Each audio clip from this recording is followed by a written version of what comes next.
Have you ever accepted a particular position, even though you knew you were capable of more? Have you taken a break from the construction industry and been hesitant to return? Have you chased a college degree while working full time and parenting children? Today's guest, Abbie Raudabaugh, can answer yes to all of those questions. Abbie started in the construction industry by answering phones and today is an estimator and project manager for a female-owned general contracting company, Flannery Construction, in St. Paul, Minnesota. Welcome to the show, Abbie. Hello, thanks for having me.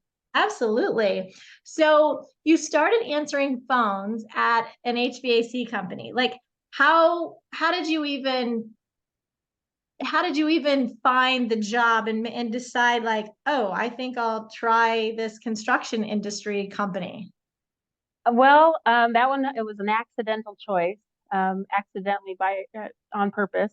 That was dictated by my role as a mother. I actually thought I wanted to go into police work, but I had a brand new baby at home. And so even though that was my life ambition and what I'd been chasing ever since I graduated from high school, with the new baby at home, I knew I couldn't take on a role in a position where I would be working night work, swing shifts, whatever crazy hours that's required in that field. And so when starting to search for a job and something full time with stability and paying the bills with a brand new baby, I accepted an offer for a position entry level answering phones at a heating and cooling company. And to be honest, before I even entered that, I didn't know what HVAC stood for. I had to read that before I went into the interview. So I am a full testament to you can start somewhere and it can be absolutely at the bottom. Absolutely. Okay, so wait, I want to go back and touch on, I do remember seeing, I think in your LinkedIn profile, so you were military police for a while. Is that correct? I was. I went into the military right after high school. So I just college wasn't the right fit for me at the time. Just due to, life circumstances. I came from a home with a single mother and, I didn't have a lot of those resources to jump right into it. And I wasn't fully sure how I wanted to do it. And that was my best path to get into police work. So I went that route. That's awesome. Well, first of all, thank you for your service and Oh, for you're welcome. My everyone pleasure. that you worked with. Okay, so you were at the heating and cooling company answering phones, and something you said to me is that you found yourself eager to learn more about the business. What part of the business did you particularly find intriguing that you're like, I want to know more about this. I don't want to just answer phones. It was everything about it. I was hungry to learn every little bit that I could. While I was answering phones, I was doing a lot of accounting stuff, accounts payable, type things, and then um, took a position doing dispatch coordination, accounts receivable. And then I mean, I was just hungry to dig in and find ways to do more and be a more proactive member of the team. I've always had that hunger to do more and be a part of the process. And so I started digging into the safety stuff too. And then they needed help in the estimating team. And so I started learning how to do takeoffs with back in the day when we were using paper prints and highlighters and a ruler. And I mean, I didn't know what I was doing when I started, but somebody was willing to teach me, thank goodness, because that's what it takes is just somebody having the patience to sit down and say, okay, this is how we get things done. And I have enough confidence in you that you can figure out how to do it. So That's awesome. So I don't think I told you this when we talked, but my dad owned a heating and air conditioning business. He started it when I was in kindergarten. So and it was a small residential, mostly like commercial, a little. But as you're sitting here talking, I can just imagine. I'm picturing his office, and I'm picturing you sitting at the desk where Sharon, who answered his phones, sat, and Sharon was just amazing. I still remember the day that they interviewed Sharon. I was a kid, but they kept bringing all these people in, and like Sharon came in, it was like they were done. Like they knew she was the right person. And I mean, she dug in and she did everything except the physical HVAC work. She would dive in and do it all. And they loved her. They loved her initiative. She was smart. I mean, she kept them in line. Like, so I'm reminiscing about an amazing woman from my past, just as I picture you in that role. So I see it. Nice. Um, She sounds great. she absolutely was. Unfortunately, she passed away from breast cancer a few years ago, but Oh, she was amazing. And then just a random fun fact. So Sharon had this car with a um, what do you call those personalized license plates? I always wanted personalized plates. I thought those were so cool. But Sharon's were RUN in L8, running late. And I'm like, oh my God, that's oh amazing. my goodness. That is so my motto. Like I'm always running late. And so anyway, totally off topic. Sorry. I Okay. love it. So you stayed in the industry. You dug in as much as you could, but at some point you took a break. I You did. took a break. You took about 5 to 6 years off, right? I did. What tell us about the decision. Was it an easy decision? Was it a hard decision? Taking that break. I would say both. It was easy and it was hard. It was easy in the fact that I took that decision because you know, having a young family, we started having more children. And so I had another one, and then the third one followed 2 years later. And so now I'm a mom of all of these children at home. And my husband at the time his career was pretty demanding. And so I also understood that as much as I love my career and I love what I do every day, I also had little ones at home that desperately needed me. The family needed me. They needed me there focusing on that. And so it was hard to step away and say, okay, I'm going to put this on the table for a little while. Always knowing that someday I wanted to come back. I didn't know how that was going to happen, but I knew I needed to focus on what I needed to focus on at the time. And I'm glad that I did. Yeah. So when you love your So kids, that makes it easy. so what finally said made you say, okay, I'm ready. I'm ready to go back. 5 or 6 years later, what was that key? Well, the drive in me to do more and be more, it never went away. When my youngest was ready to go off to kindergarten, that was it. This was my defining moment where, okay, now they're on their way and don't need me full time during the day, so I can get back to focusing on me and my career and the things that really drive me and make me passionate about what I do every day. So I said I'm doing it, and I just looked for another entry level position, and the rest is history. So here we are. Well, and when you filled out the form to apply to be a guest, you mentioned that you were hesitant. It was scary coming back in, wondering like who was going to accept you, what positions were they going to accept you at. Um, Talk the listeners through that because I would bet there are listeners out there who have or are in the same situation and they're figuring out how do I come back when I've been out because there is a stigma on how long you've been out of the industry. What do you know now? How could we use you? Sure. I did hesitate because my first thought is who's going to take me seriously with a 5 or 6 year gap on my resume. I mean, in the professional world, that's a pretty large amount of time. And as a woman, I think we spend a lot of times disqualifying ourselves. Um, that self-doubt that I know what I know and I can do what I can do and I can prove it even if I don't have a track record that to fall back on. So when I applied for that position, I said, you know what, the last 5 years that I've been doing something has been equally as important. And so I put it on my resume. I put on my resume that I was a domestic engineer for 5 years. And I was herding cats and taking care of children. And I'm sorry, if you can manage a household and take care of children, you could manage the workings of a business. It's there's no shortcoming to keeping things going and running smoothly there, and it's all equally applicable. And thank goodness I did find the HR manager that hired me. We talked through that, and I walked into that interview with just a moment of insane courage where I was willing to talk about it and not feel ashamed of it. I mean, that there's nothing to be ashamed about to No. take that decision to stay at home and take care of your family and raise your kids. And so I was proud of that. And I think when you can go and you can attest to that and why it was important and be self-assured of that and project that, he heard it and he loved it. And it's after that, one of the things he told me was one of the reasons he hired me was because I was so self-confident. in my insistence that that was an important job too. So When you're saying was he the HR manager? he was, he was. So I love that because unconscious bias pops up all the time. And we are all guilty of it. And as you were talking about the HR manager, in my head, I assumed you were sitting down with a woman who probably also had kids and understood. And as soon as you said it just was like, Barb, no, unconscious bias. Like, Yes, uh, men understand it too. I mean, absolutely.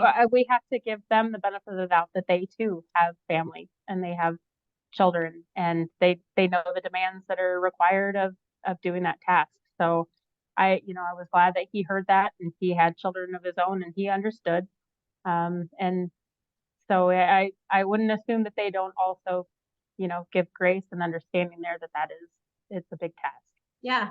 Well, I love that you called it domestic engineer, that you were a domestic engineer for 5 years. In case the listeners missed that, that's amazing. I love that title. And I love that you just owned it. When you take that kind of career break, you do it for a reason. Whether it's just a mental health break that you needed some time off, which is what I did when I quit my last job, and I took 3 to 4 months off before I started my business. Um, I just needed a mental health break. I needed to decompress from the previous couple years and get my head straight. And you know what? I'm okay telling people that. And I think the more that you and I and others start just being comfortable sharing that story, it will make others comfortable with the breaks that they have chosen to take. And hopefully it makes other people comfortable to take the breaks that they so much need. Absolutely. I think self-awareness is huge. And if you have somebody that walks in your office and they're self-aware enough to know what's important to them and when they need to take a break or step back or reevaluate, I think that's a really smart thing to do. And I mean, the alternative is somebody that crumbles under the pressure, can't handle it, or is trying to hold it together, and they might be falling apart on these. That's not a good employee. They're just if they can't take care of themselves, how can they be focusing on what they need to focus on? So having somebody in front of you that's self-aware, that knows when to say, "Hey, I got to hit the pause button and reevaluate things, put my thing, my life or my priorities in order, and get right back to it." That's admirable. I highly respect that. Absolutely. So, what is the role that you took when you came back to work? The first role? Uh, the first role I took was an executive assistant. It was um, a, a contracting company in Iowa. They did commercial framing, carpentry, and roofing, and I was just the assistant to the owner. So I took that role and was just willing to do whatever I needed to do. Tell me what tasks need done, and I started slowly being given tasks that included project specific tasks, not just specific to his daily agenda or whatever. And it was actually within a few months of working for him that he really restored that confidence in myself and gave me that boost that I needed to do more. He looked at me and he said, "I can have you keep doing this, but you're more than an assistant. You're a project engineer. You need to be doing project work." And so he said, "Well, let's hire somebody else to do this. Let's give you more." And so he did. And his belief in me still rings in my ears to this day. Every time that I kind of have a moment of self doubt, I remember that back to when somebody that was important to me believed in me, and if that's what it takes, keep holding on to that. That's awesome. So, at what point did you decide to go chase your construction management degree? Um, Working in the field on project as project engineer for a few years, I quickly recognized that I was coming into a position in the industry where I was working alongside people that were much younger than me, that a lot of people that were fresh out of college, and they had that degree. And while the company that I was with, when I did move up to the Twin Cities, they did give me that benefit of the doubt that I had the experience, and they took a chance on me based on that experience, not the fact that I didn't have that degree, because I did get a lot of no's when I started sending out my resume.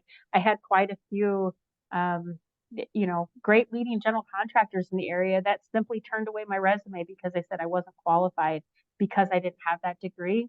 And so I kind of made that promise to myself that once I got into a position where I could start working on that, that was important to me. And I felt like there was knowledge gaps.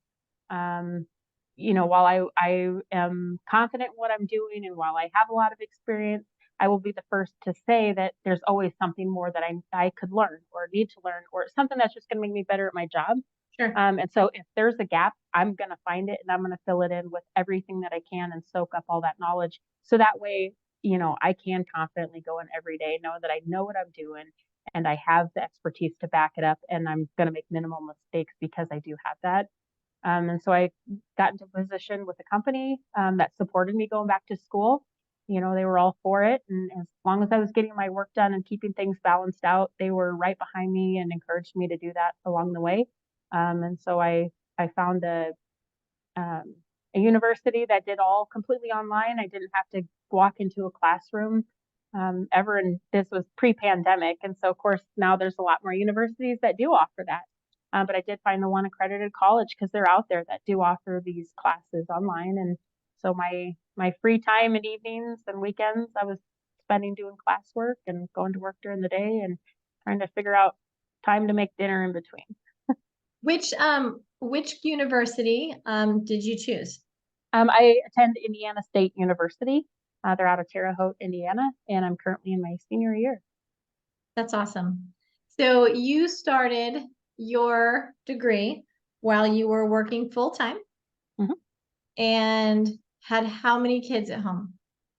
We have 4 children. One not being at home any longer. I will give that disclaimer here. She's 22 and out of the house, and so now Awesome. it's just an occasional mom worry check-in kind of a thing. But then there's 3 other ones, 13, 15, and 17. That's awesome. So you had mentioned your husband earlier. So he was at home to help you. He's part of, at home. He's part of that family structure that's helping with all of that. In what ways was he the most helpful as you went through your first 3 years? You're in your senior year now, but as you were going through all of that, in what ways was your partner the most helpful to help other people understand how they can help people in their lives carrying Sure. I think that with? I think the number one thing was just having his support to do that from day one. I mean, that was a big conversation, me coming to him and saying, "Hey, I think I want to take on one more thing," because we already had so much on our plate. We both work full time. We have a farm that we manage. And we just have a lot on our plate, and then add in children and just day to day chaos. It's a lot, and so we had to get on the same page with each other from day one. I couldn't do it without his support and saying, okay, yep, if this is what we're going to do, this is how we're going to do it. This is how we're going to find the time. This is how we're going to find the funds, and we're going to just make it happen. And ever since then, he does the best that he can to kind of pay attention where he sees I'm overwhelmed. He'll queue up kids and say, "Hey, mom's busy. She's got a paper due. I need you guys helping with the dishes or whatever it is." Or he'll step up and say, "Yeah, what can we do? How can we help?" And my mother-in-law, she does the same thing too. She's wonderful. She steps in and she says, "You're busy. How can we help?" Or sometimes she comes in and she'll just start corralling the kids and giving them barking orders, and off they all go, and I can focus on what I need to focus on. So that support system is huge to help me succeed. Yeah, you're lucky to have that. And I it doesn't always have to be family. There are single moms out there that can make this transition as well. It's just about finding the right support system. It doesn't have to be people who necessarily live with you. Right. But that support system is so, so important. I would Um, say even if somebody just had a best friend that understood where they're at in life and what they're trying to do, that can just check in on you, and hey, how are things going? Or sometimes it's just a pep talk, or I'm proud of you, or encourage you to keep going. And sometimes that's all it takes is just somebody saying, "Okay, you got this. I know it's hard, but you're doing good. Just keep it up." yeah, yeah. So, what would you say to anyone looking to get back into the construction industry after taking a break? I would say don't limit yourself. I think self-doubt is the biggest barrier that a lot of women have, especially to getting back into the industry. I know I focus a lot of times on paying attention to the things that I tell myself or the ways that I disqualify myself in my head, or even in day-to-day interaction. Um, I have to tell myself that I can do it, and I have to not be afraid to fail. And so I would say start practicing to fail. Start small if you have to. Learn a new craft or something where you can really jump into something that doesn't feel comfortable and be okay to, you know what, I might not get this right, but I'll figure it out. Start practicing what failure feels like and how to overcome that, and then just start practicing that language that you tell yourself, that self belief, and stop using disqualifying statements. Um, I find myself a lot like in emails, I'll start typing it out and I'll say, I just want to, or let me help me understand this, or something where I'm using words that I'm not projecting, that I know what I'm talking about. I know what I'm doing. And Right. I don't want to, I would never want to be anything but humble, but at the same time, it's okay to be confident in what you're doing and not doubt that you're capable of doing it. That's right. So just stop the limiting self belief and self doubt. Just believe that you can do it and just start somewhere. Yep. That's great advice. What would you say to parents trying to balance being a dedicated parent and a career? I would say that it is okay to be good at both and not have to be perfect at both. I can be good at my job and still be good at being a parent. And I can also be good at being a parent while still being good at my job, but nobody expects me to be perfect at both, or either, for that matter of fact. I mean, we're all going to make mistakes in either arena of our life, and it's okay to just do the best you can do with good intentions and hard work, and just show up for both and do your best. Yeah, the only person looking for perfection in us is us. Right. It's just an unreasonable expectation. It is. Yep. So something we haven't talked about and I want to touch on before we wrap up is NAWIC. So you Yeah. have been a member of NAWIC for almost 3 years. You are incoming president, starting in October, of the Minneapolis St. Paul chapter. So congrats for that. Thank you. Um, I'm excited. what have you gotten out of NAWIC thus far? What would you say that you've gotten out of it that would recommend it to other women in the industry? I love NAWIC just because the support system that women can draw on. I think there's a lot of times, if you're not in a huge company with unlimited resources, you can find yourself out on an island as a woman in the industry, Yeah. where I mean, it's we know what it feels like to be the only, or just not everybody understands everything. And so having that additional support system, and even a support system outside of your family, but also outside of your organization, your own company, that you can bounce ideas off of, or you have something that's kind of frustrating you, that you're like, okay, I just need a sounding board to kind of help me regain perspective on this. Just having those women to be able to go to and learn from, and we have fun. We do a lot of fun things. We're friends, first and foremost too, but we learn a lot from each other. We try to be very intentional about the kind of meetings that we have, that everybody can get something from it. Everybody, not it might not be the perfect event or perfect meeting for them, that they're going to get absolutely everything that they can out of it, but there should be something there for everyone. And so having that network of women, it has been incredible. And I cannot count the number of times that we have leaned on each other for something, personally or professionally. When it comes to if I'm working on an estimate, and maybe I'm sending out an invite to somebody, and there's a woman in my network that maybe some everybody else is busy. Well, she'll recognize it's coming from me, so she's like, okay, I'll help try to find the resources to get what you need to help you be good at your job, and vice versa. I want to extend those same courtesies and respect to her, and the company that she's with, because we're all in this together. We're all playing in the sandbox together, and we all need each other to succeed ourselves. And so having those women as a resource in the industry has been really valuable too. And I've also found opportunities to bring other women into the industry because of relationships and those networks. Yeah. I've talked to women that are trying to get in the industry and they don't know where to start, or they don't know who's hiring. And sometimes it's just putting feelers out with those women. What do you know? Who do you know?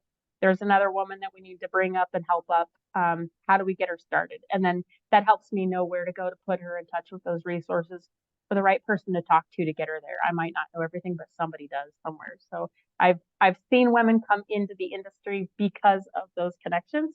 So that's amazing because we need every single one of them. That's fantastic. I'm glad that you have gotten so much out of NAWICS in such a short time.